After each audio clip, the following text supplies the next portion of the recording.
Good morning, Standard 5. Today we are going to learn our moral science, and today's our topic is chapter 3rd, and our topic is Save Environment means पर्यावरण की सुरक्षा। तो बच्चों, आज हम लोग moral science में chapter 3 पढ़ेंगे और चैप्टर 3 का टॉपिक है सेव इन्वायरमेंट, जिसका अर्थ होता है पर्यावरण की सुरक्षा। और इस चैप्टर का जो टैग लाइन है यह है रिस्पेक्ट फॉर इन्वायरमेंट, यानी कि पर्यावरण के प्रति हमारा सम्मान होना चाहिए। पर्यावरण के प्रति हमारे जो सम्मान होते हैं उन सम्मानों को हमें दिखाना है, और उस पॉइंट ऑफ व्यू पे हमें बातचीत करेंगे आज हम लोग कि कैसे हम लोग पर्यावरण को साफ और सुरक्षित रख सकते हैं। Okay, so let's begin the class students. So let's begin the class, students. So here it is our topic, save environment. The word environment means our surroundings. What do you see around you is a part of our environment. तो बच्चों, environment शब्द का मतलब होता है हमारे आसपास की जगह, जो हमारे आसपास का वातावरण है वही हमारा पर्यावरण है। What do you see around you is a part of your environment. तो जो भी हम सभी अपने आसपास देखते हैं वो हमारे पर्यावरण का ही हिस्सा है।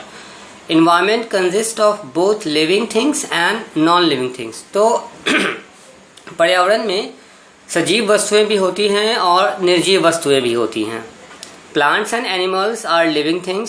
जैसा कि हम सभी जानते हैं कि पौधे और जंतु सजीव वस्तुएं हैं। Land, air, water and sunlight are non-living things. और भूमि, हवा, जल और सूर्य की किरणें, ये सारी क्या हैं? नॉन लिविंग थिंग्स हैं।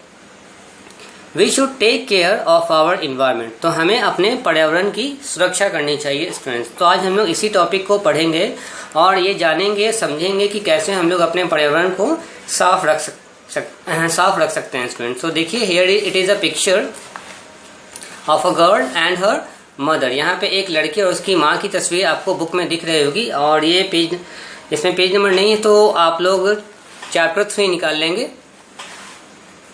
Read this conversation between child and her mother.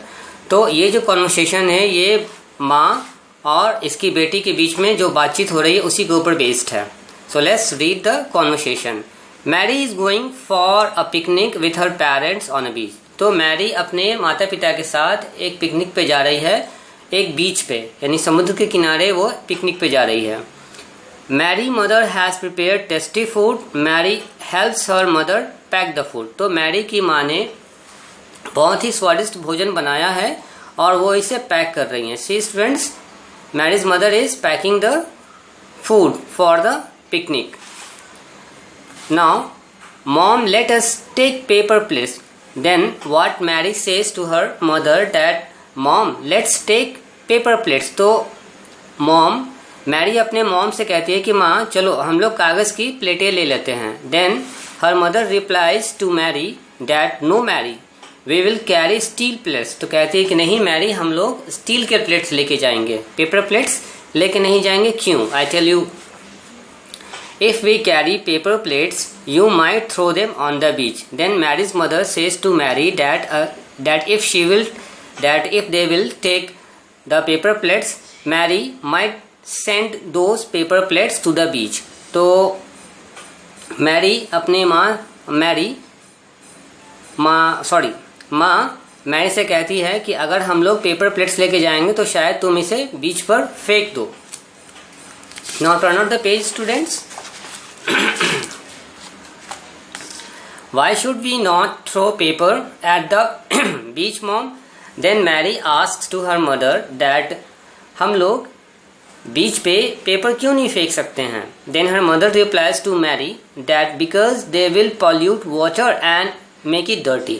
क्योंकि अगर हम लोग पेपर प्लेट्स वहाँ पे फेंक देंगे तो उससे वहाँ का जल, जो पानी है वो दूषित हो जाएगा और ये वहाँ के सराउंडिंग्स को भी, वहाँ पे भी गंदगी फैल जाएगी। Then animals in the water might eat them and fall sick. तो जो भी जलीय जीव हैं, जो पानी में जीव रहते हैं, वो शायद उन्हें खा सकते हैं और खाकर बीमार पड़ सकते हैं। Oh yes. देन मैरी कहती है अच्छा ये बात है। Then Mary asking, why are you putting the food in a cloth bag? फिर मैरी अपने माँ से पूछती है कि माँ तुम इस खाने को कपड़े के बैग में क्यों डाल रही हो? We can keep it in a plastic bag. तो हम लोग इसे प्लास्टिक की थैली में भी तो रख सकते हैं. Mary, plastic bag also make our surroundings dirty. Then Mary's mother replied to Mary that कि मैरी प्लास्टिक की थैलियाँ भी हमारे वातावरण को दूषित करती हैं. I understand now. I'll never use plastic bags. Then Mary says to her mom that अब मैं समझ गई हूँ कि अब से मैं कभी भी प्लास्टिक के बैग को यूज़ नहीं करूँगी. तो ये एक छोटा सा कॉन्वर्सेशन था मैरी और उसके माँ के बीच में. अब आइए इसके नीचे एक स्टोरी दी हुई है, उस स्टोरी को हम लोग पढ़ते हैं. God has gifted us with so many wonderful things. यानी ईश्वर ने हमें बहुत सारी खूबसूरत चीज़ों से नवाजा है, बहुत सारी खूबसूरत चीज़ें हमें दी हैं. We must use them wisely without wasting them. तो हमें उनका उपयोग बहुत ही सावधानीपूर्वक और बड़े ही सोच समझ के करना चाहिए. Air, water and food are our basic needs. यानी कि हवा, पानी और जल जो हमारे बेसिक नीड्स हैं, इनके बिना तो हम लोग जी नहीं सकते हैं ना. All these things come from the environment. और ये सारी चीज़ें पर्यावरण से आती हैं. If we don't use them wisely we will one day run out these resources. तो अगर हम लोग इन चीज़ों का उपयोग ध्यान से नहीं करेंगे, सावधानी पूर्वक नहीं करेंगे, तो एक दिन ऐसा आएगा जब ये सारे संसाधन खत्म हो जाएंगे. Therefore never waste food, water and other things. इसलिए हमें कभी भी भोजन को, जल को और भी दूसरी चीज़ों को नष्ट नहीं करना चाहिए, बर्बाद नहीं करना चाहिए. We should think twice before wasting them. यानी उन्हें बर्बाद करने से पहले हमें दोबारा सोचना चाहिए, एक बार दोबारा सोचना चाहिए. तो इसी के ऊपर एक बेस्ड स्टोरी है यहाँ पे. तो इस स्टोरी को हम लोग पढ़ लेते हैं जल्दी से. Here is the story of a girl who has learned how to manage wastes and use resources wisely. तो यहाँ पर एक लड़की की एक कहानी है. इस कहानी में एक लड़की की कथा है और कहानी में हमें ये पढ़ने को मिलेगा कि कैसे वो चीज़ों को सावधानी पूर्वक यूज़ करती है और अपने संसाधनों को सावधानी पूर्वक यूज़ करती है. तो चलिए इस कहानी को पढ़ते हैं हम लोग. Ruchi was only child of her parents. Ruchi अपने माता पिता की केवल एक इकलौती संतान थी. She had a habit of taking everything from others. तो उसकी एक हैबिट थी, एक आदत थी कि वो हमेशा दूसरों से चीज़ें मांगती थी. रुचि हमेशा दूसरों से चीज़ें को मांगा करती थी.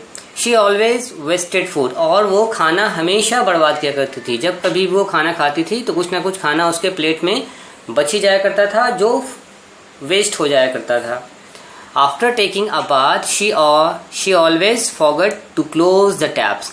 और स्नान करने के बाद वो हमेशा नल बंद करना भूल जाया करती थी.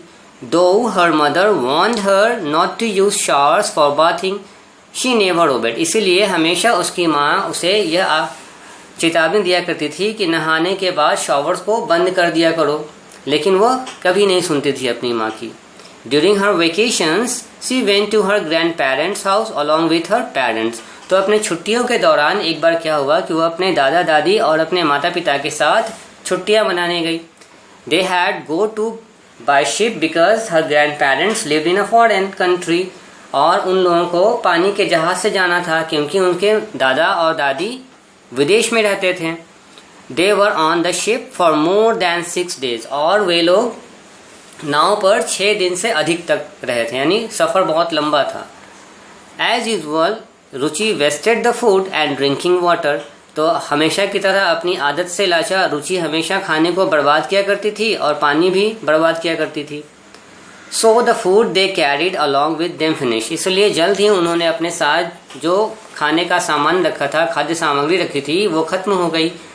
दे were dependent on the food of the ship. अब उसके बाद क्या हुआ कि उन्हें नाव से मिलने वाले भोजन पर निर्भर रहना पड़ा. But one day an incident happen. लेकिन एक दिन क्या हुआ कि एक घटना हुई. On the 7th day some pirates came and looted the ship. यानी 7वें दिन कुछ समुद्री डाकू, पायरेट्स मीन्स होता है समुद्री डाकू, तो कुछ समुद्री डाकू आए और शिप पर उन्होंने लूटपाट मचा दी और खाने पीने का सारा सामान लूट के ले गए. They were left out with no food and water to eat and drink. अब उनके पास ना तो खाने के लिए कुछ भोजन बचा और ना पीने के लिए पानी बचा. All the passengers starved. और सारे यात्री भूख से बिलख रहे थे, तड़प रहे थे. They didn't know what to eat. वे लोग ये नहीं जानते थे कि वो लोग अब खाएंगे क्या.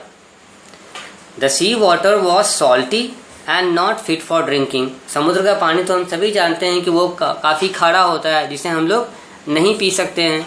रुचि fell sick out of hunger. अब रुचि भूख के मारे बीमार पड़ गई. They were almost dead when they reached the shore. तो किनारे तक पहुँचते पहुँचते उन लोगों की हालत एकदम मरने जैसी हो गई. After this incident, Ruchi understood the importance of using resources wisely. यानी कि इस घटना के बाद रुचि को अब ये समझ में आ गया कि भोजन का क्या महत्व होता है और हमारे संसाधनों का क्या महत्व होता है, इसलिए हमें उसे सावधानीपूर्वक ध्यानपूर्वक यूज़ करना चाहिए. She also learn to manage the waste. और अब वो यह भी सीख गई कि किस प्रकार से वेस्ट को मैनेज करे. So that was the story. Students, now let's move on the some questions that is on MCQ based. Where was Mary going for the picnic? So we have three options over here: park, beach and hill station. So the correct option is beach. Now move on the second question. Which plate did Mary's mother take for the picnic? So the correct option is steel plates. Who looted the ship? The option is pirates. The correct option is pirates. Pirates looted the ship. Okay. Now here it is true and false. Okay, so students, now our B question is cross the activities that make our surroundings dirty. So यहाँ पे जो questions दिए हुए हैं, 5 question statement दिए हुए हैं, इनमें से हमें उन स्टेटमेंट्स के आगे क्रॉस लगाना है जिससे करने से हमारी सराउंडिंग्स डर्टी होती है. So throwing garbage on the road, यानी कि सड़क पे कूड़ा कचरा फेंकने से क्या हमारी सराउंडिंग्स डर्टी होती है ना, तो क्रॉस कर देना है इसको. ठीक है. Planting trees in the park. So park में ट्रीज को प्लांट करना चाहिए, एक गुड हैबिट है, इससे हमारी इन्वायरमेंट क्लीन होती है. सो करेक्ट है ये. बाथिंग एनिमल्स इन शिवर. शिवर मतलब होता है ठंड, यानी कि ठंड में जानवरों को स्नान कराना चाहिए नहीं, क्योंकि उन्हें कपकपी लगेगी जैसे हमें ठंड में स्नान करने में ठंड लगती है, सेम जानवरों के साथ भी होता है. सो ये क्रॉस हो जाएगा. Carrying things in plastic bags, यानी प्लास्टिक की थैली में सामानों को ले जाना से क्या होती है, हमारी इन्वायरमेंट डर्टी होती है. राइटिंग ऑन द वॉल से हम अपने इन्वायरमेंट्स को कहीं ना कहीं गंदा बनाते हैं. So now the question is answer the following questions. So this is your home assignment students. You have to solve these 3 questions in as your home assignment. So okay, that was the chapter 3 explanation as well as their exercises. I hope you have understood it well. Now let's meet in our next class.